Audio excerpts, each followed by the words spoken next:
भगवान कृष्ण के मोर मुकुट की रहस्यमयी कहानी। राधे राधे। जय श्री कृष्णा। आज आपका प्यारा मित्र ओम जितेंद्र सिंह तोमर आपके लिए लेकर के आया है एक आध्यात्मिक कहानी जो जुड़ी हुई है भगवान कृष्ण के मुकुट से। भगवान कृष्ण का मुकुट अर्थात मोर मुकुट से। तो ये मोर मुकुट वे धारण क्यों करते हैं? तो सबसे पहले हम आपको बताएं, मोर एक ऐसा पक्षी है जो कलयुग में आकर के ही संभोग करने लगा, लेकिन उससे पहले संभोग नहीं किया करता था।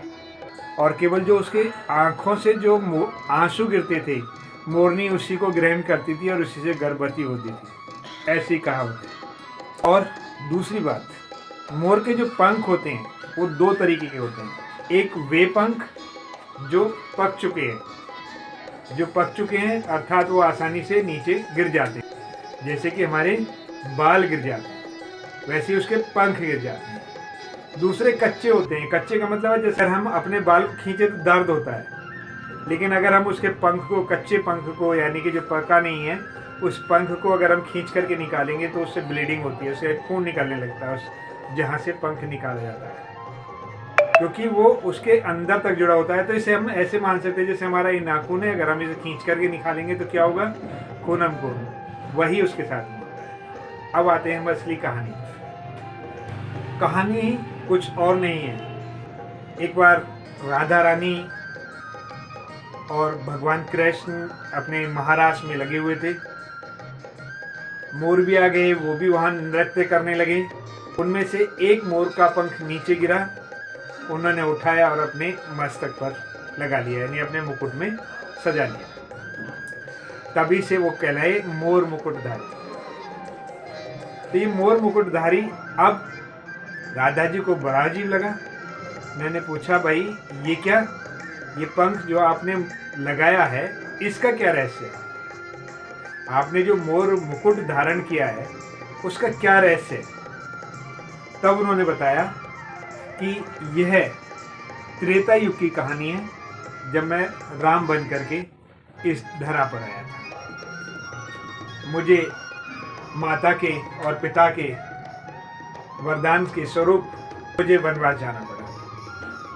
उसी वनवास के दौरान एक बार सीता जी को बहुत अधिक प्यास लगी।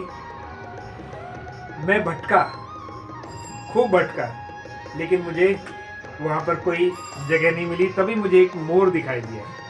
मैंने पूछा, मयूर एक बात बताओ, यहाँ आप तो पानी पीते होगे, तो यहाँ कहाँ मुझे पानी मिल सकता है?